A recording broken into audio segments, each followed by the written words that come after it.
brújula y ya estamos en contacto con el doctor Alfredo Grande. Alfredo, muy buenos días. Buen día, Mario, ¿qué tal? ¿Cómo estás? Bien, bien. Alfredo, bueno, yo aprovecho tu formación.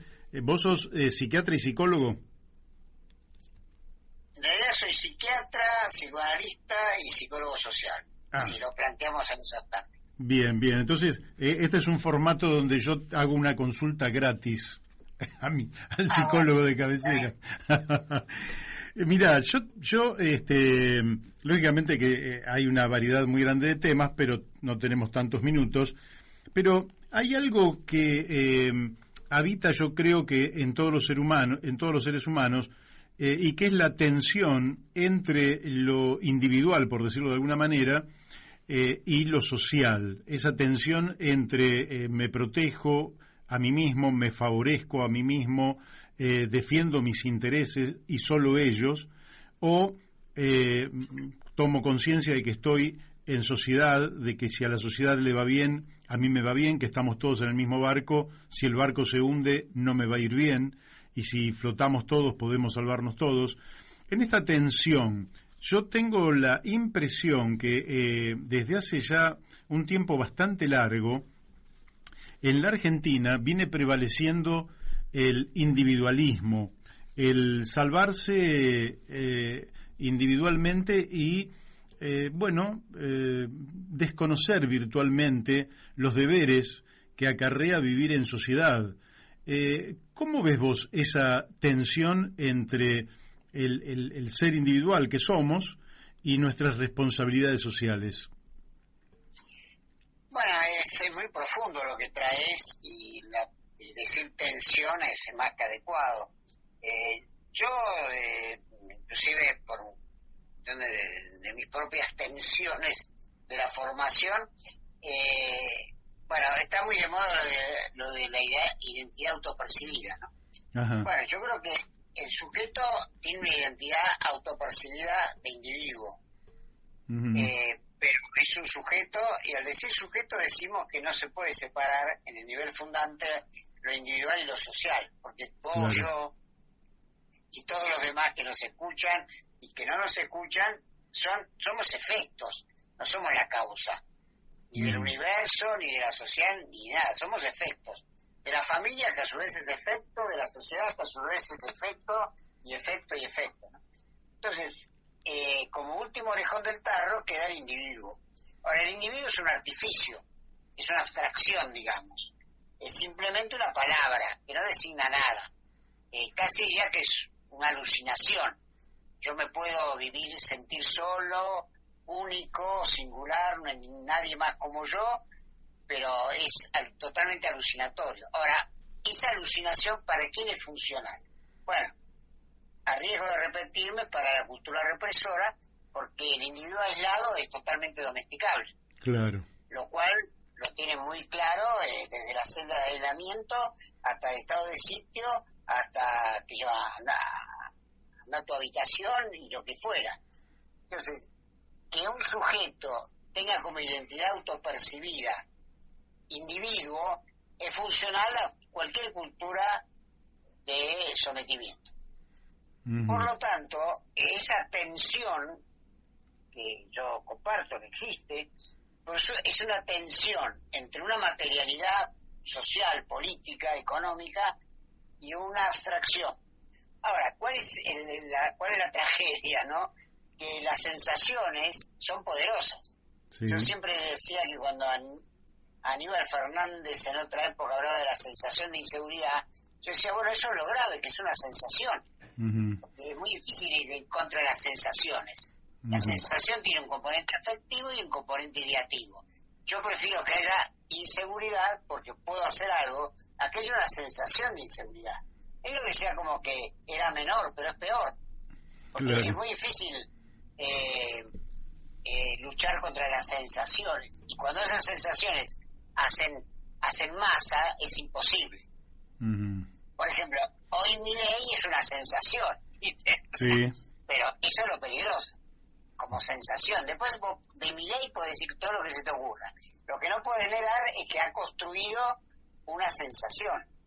La sensación de que, por ejemplo, su destitución del Estado es absolutamente legítima, cuando en realidad lo que hay que cuestionar no es el Estado, sino, bueno, cuál es el Estado que puede ser operativo a los intereses populares. Evidentemente este no lo es, claramente, ¿no? Sí. Pero es el viejo tema de tirar el agua a la bañadera suya con el chico adentro, ¿no? Anda todo al diablo. Bueno, en tierra arrasada, evidentemente, empieza a funcionar algo que sigue funcionando acá en la Argentina de hoy, que es que los grandes grupos transnacionales monopólicos, poner el caso de la alimentación, están totalmente en manos privadas. Sí. ¿No? Entonces, bueno, desde ese lugar, el individuo, porque me quedó lo de la atención, es muy interesante. Por ejemplo, un individuo va al supermercado, solo compra, él solo está comprando, y eso es alucinatorio, porque no está solo, hay miles de consumidores que están consumiendo al mismo momento que él está comprando, y la producción no se ha hecho para él. Ahora vos fíjate que toda la propaganda, hay una de la Serenísima que me tiene agotado, ¿no? Alude a esto, al consumidor como individuo, no al consumidor como sujeto. Entonces, como individuo, viste la ley de góndolas, el tema del etiquetado frontal, están dirigidos al individuo, para que cada uno individualmente vea, este tiene mucho sodio, a este le pusieron demasiado arsénico, este tiene cobalto radioactivo, o sea, pero es el individuo. Entonces, en todas las medidas destinadas a control de precios, es el individuo el que puede decidir. O cuando te dicen, bueno, vaya a otro supermercado, camine, compare precios, todo en forma individual. Entonces, el individuo no tiene la identidad de verse como objeto de una producción social. Bueno, eso es algo que ha logrado la cultura represora en siglos y parece que le va muy bien. Sí, ahora, parece que sí. Sí. Y yo cuando era, te quiero preguntar, cuando yo era pibe, uno, que lógicamente no es que uno hubiera reflexionado sobre la materia, pero uno se sentía parte de un conjunto, de un todo, de la sociedad en la que vivía. Y mi pregunta es, quiere decir que había un elemento que cohesionaba mucho más, por lo menos lo que yo vivía en mi barrio, ¿no? Que cohesionaba mucho más. ¿Puede ser que sea también la derrota de la clase trabajadora lo que ha llevado a esta enorme dispersión y a la creación de esta subjetividad de individuos aislados? Bueno, tal cual, porque el barrio, yo también crecí yo era un niño en situación de calle, pero no porque estaba abandonado, sino porque me la pasaba todo el día en la calle o en la plaza de Irlanda. Claro. O sea, ese era mi hábitat. Pero justamente la otra tensión es entre lo comunitario y lo individual. O sea, evidentemente lo comunitario, aunque se hable de barrios populares, es un disvalor. Es decir, como que lo comunitario es lo que te queda cuando individualmente no podés comprarte un piso en Puerto Madero, ¿no? Es decir, la cultura comunitaria, la cultura de lo que hay en común, si vos querés la cultura barrial, hoy es un disvalor. Es como una especie de refugio para desesperados o para fracasados. Entonces, la meritocracia, por ejemplo, no es barrial ni comunitaria. La meritocracia es individual. Y el meritócrata es un individuo y eso funciona mucho en el inconsciente y en el consciente colectivo, ¿no es cierto? Entonces, desde ese lugar, yo estoy totalmente de acuerdo con vos, hay una derrota. Yo hago una diferencia entre derrota y fracaso que por lo menos a mí me parece importante mantener, pero bueno, por lo menos es una derrota de esa cultura comunitaria, barrial, de lo que había en común y donde, ¿vos te acordás? Las puertas de las casas estaban abiertas. Totalmente. Cada casa era la casa, nadie preguntaba. Bueno, evidentemente la cultura represora hace muy bien sus deberes y vos fíjate la diferencia que hay, el salto que hay entre esto que vos decís, esa cultura barrial y el tema de la inseguridad. Todo el mundo con alarmas, con rejas. Sí, es lo opuesto, es casi una especie de caricatura siniestra. Antes era puertas abiertas, ahora son todo bajo barras y cámaras y demás. Bueno, evidentemente en 50 años, o más, quizás 60, pero la cultura represora tiene objetivos y no plazos, como decía Onganía, ha logrado que cada uno defienda pero inclusive en los barrios más populares se ve esto. Lamentablemente, esta guerra, que no es de pobres versus pobres, ¿no? Que es una afirmación que yo nunca me gustó, sino de empobrecidos versus desesperados, ¿no? Ha logrado que cada uno se haga de su casa fuerte, digamos, ¿no? Y defienda individualmente o a lo sumo familiarmente. El último refugio del individuo es la familia, pero la familia bien cercana, digamos, ¿no? Por eso yo no hablo ni de individuo ni de familia, hablo de sujeto y de familiaridad. Pero claro, son conceptos que tienen un fundamento ideológico no diferente, que no sería grave, pero sí totalmente incompatible. Claro. Totalmente incompatible. Ahora, cuando vos ves, por ejemplo, el tema de los terrenos ocupados, más allá de la sentencia de Ramos Padilla, que la verdad que no la leí completamente, pero más allá de eso, vos te das cuenta que hoy la política habitacional está dirigida no a la clase media alta, a la clase alta y muy alta. Sí. O es una casa donde vive una familia, la tiran abajo y te hacen una torre o lo más alto que puedan. Sí, y la cultura del consorcio, la caricatura del consorcio, que todos los vecinos se pelean. Cosa que a mí en mi consorcio me pasa, así que lo puedo ratificar, ¿no? Y yo tengo pequeños lazos, digamos, comunitarios, pero con 2, 3, 4 vecinos. Claro. Que hacemos como la barra propia. Pero en general, vos podés tener un vecino en el cuarto B y en el cuarto C no sabe quién vive, y en el tercero tampoco. La idea de lo comunitario queda reservado para los pueblos originarios, ¿viste? Ciertas barriadas populares, el tercer cordón, pero en la vida de la gran ciudad eso ha desaparecido totalmente. Entonces esa tensión que vos marcaste al principio de la nota es salvaje. No es una tensión que te permita, ¿viste? Vivir en libertad, no sé cómo decirlo. Es una cuestión caníbal, totalmente ligada a cuestiones muy claras de supervivencia incluso, ¿no? Claro, ahora fíjate vos que está muy interesante lo que decís, y acá algún oyente también me manda esto de que es muy interesante esto que decís. Fíjate que yo recuerdo, volviendo al ejemplo anterior donde yo era niño, muy pronto dejé de viajar con mi vieja, pero mi vieja tomaba el tren en Aedo, iba a ver a la familia Capital, bajábamos en 11, y era imposible que mi vieja, que sigue siendo es muy habladora, no hablara con alguien que se sentaba al lado o enfrente. Eso es imposible de ver en el tren en la actualidad, y todo el mundo vive encapsulado con una pantalla al frente que es su teléfono celular, y da la impresión de que ese vínculo humano del cuerpo con el otro cuerpo, de esa cosa física, está incluso cuando el tren va apretado, nadie habla con nadie. Tal cual. ¿Cómo se...? Bueno. Claro, está bien, vos lo venís explicando, pero realmente es sorprendente que hayamos llegado a una situación casi de insociabilidad extrema, donde uno está pegado a otra persona y no tiene nada para comunicarse, ¿no? Sí, no, es que por ahí te encontrás que estás chateando con un pasajero que está a 2 metros, ¿viste? Pero lo ves en la gente cuando va a cenar, ¿viste? Vos gente que se pareja, ¿viste? Cada uno con su celular. Bueno, ese es lo que yo llamo el soporte digital del individualismo. Cada época tuvo un soporte distinto al individualismo, ¿no? Hoy es el soporte digital.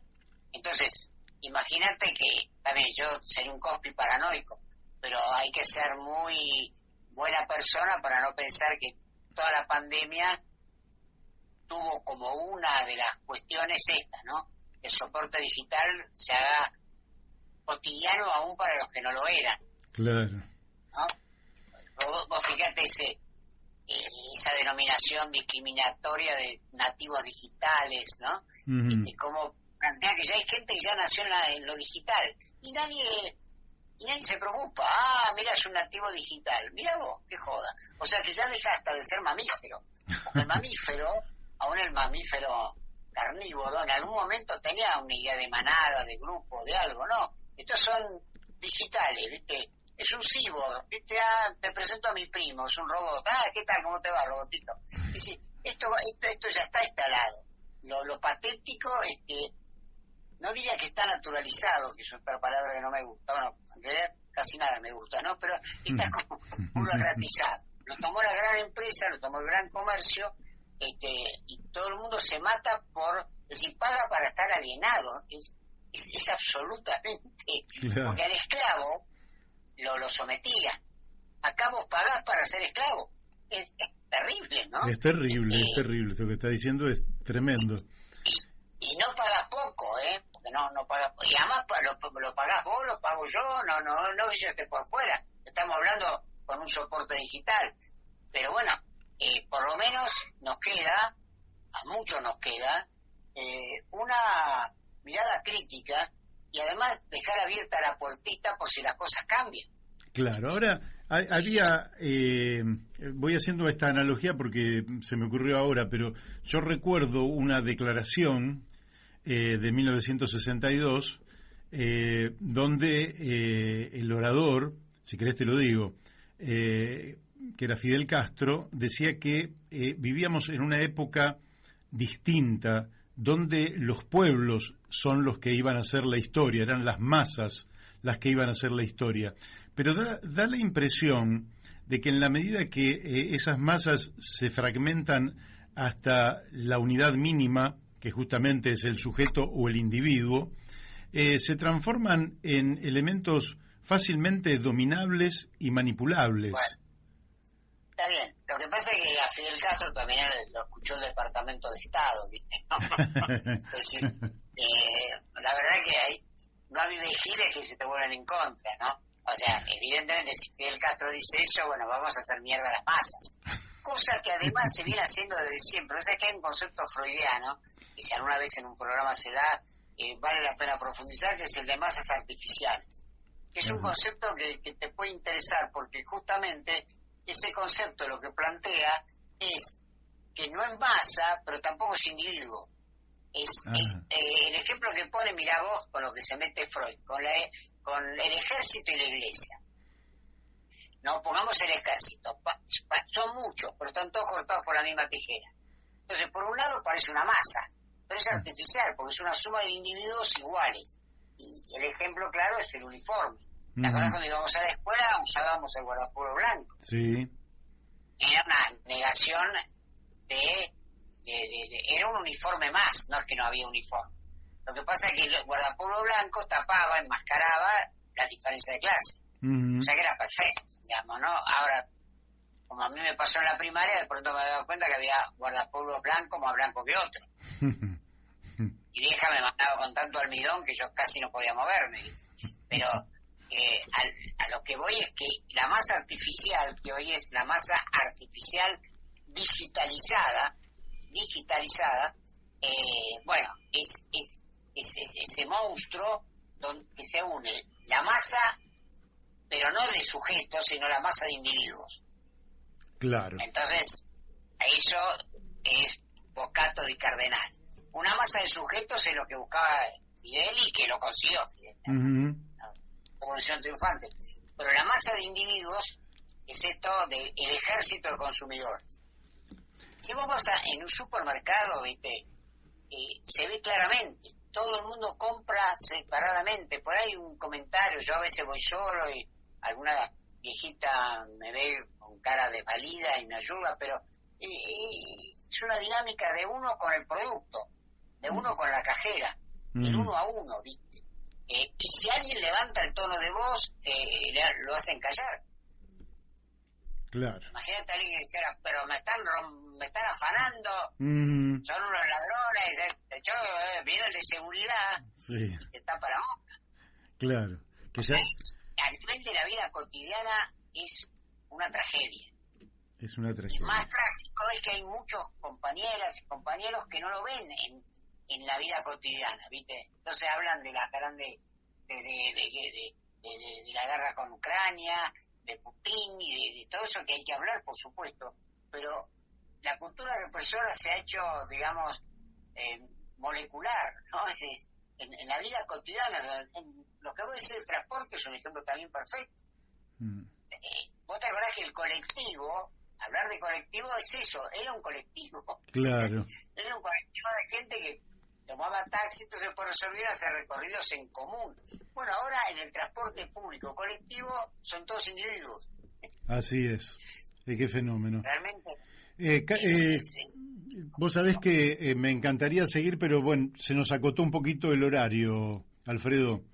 Tengo la sensación de que hay un reproche en eso. No, ningún reproche, no, lo que yo te diría que quedamos en deuda, si te parece dentro de no mucho tiempo volvemos a charlar porque son temas más que interesantes y que además tienen una connotación que va desde lo político hasta justamente la gente que nos puede estar escuchando ahora en casa sin verle una connotación política, pero diciendo, pucha, ¿cuánto hace que no le pregunto al vecino si está bien, si está mal, si seguro, necesita algo? Seguro, seguro, no.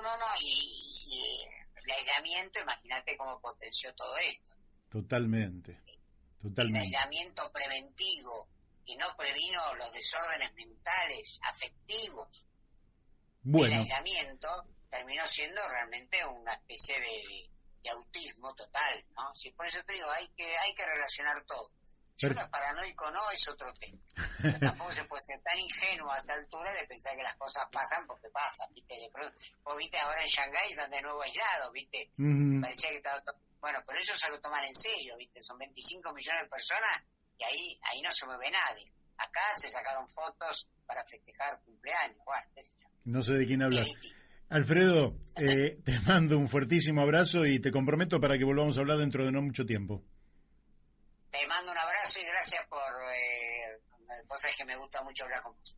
Bueno, igualmente para nosotros. Un gustazo grande. Chau. Abrazo. Bueno, ustedes lo han escuchado, ¿eh? Hemos hablado con el doctor Alfredo Grande, ¿eh?